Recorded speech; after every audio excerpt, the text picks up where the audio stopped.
చాలా ప్రాబ్లం అవుతుంది అన్న. ఎందుకు వల్ల అంటే మా బైక్స్ అన్నీ నానిపోయినాయి, అదే సైలెన్సర్ వాటర్ వెళ్ళిపోయినాయి. 2 days నుంచి కరెంట్ లేదు. 2 days నుంచి అది ఫుడ్ లేదు.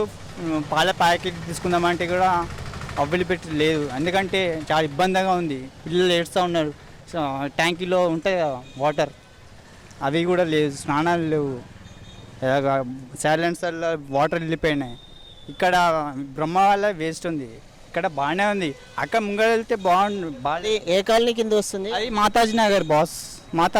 మాతాజీ నగర్ అంటారు దాన్ని. అంతే. అక్కడంతా డౌన్ఫాల్లో ఉంది. మొత్తం నీళ్ళు ఎక్కడెక్కడ స్ట్రక్ అయిపోయింది అంతే. అంటే ఇప్పుడు కూడా కాలనీ మొత్తం వాటర్లోనే, వరద నీటిలోనే మునిగిపోయింది. వరద నీటిలో ఉన్నాం అంతే.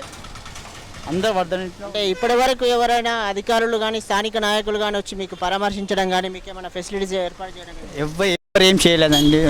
ఇంతవరకు ఏ కోఆపరేటర్, ఏ లోకల్ ప్రెసిడెంట్ వాళ్ళు ఎవ్వరు వచ్చి చూడలేదు. జిహెచ్ఎంసీ అధికారులు కానీ ఎవ్వరు రాలేదండి.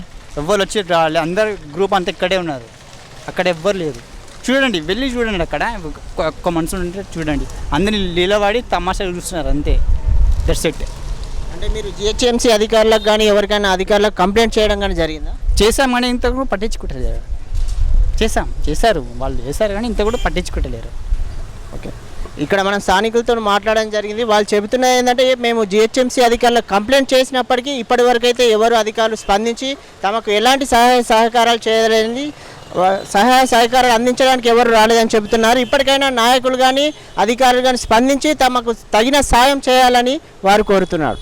కెమెరామెన్ విజయ్తో నవీన్, V3 న్యూస్, హైదరాబాద్.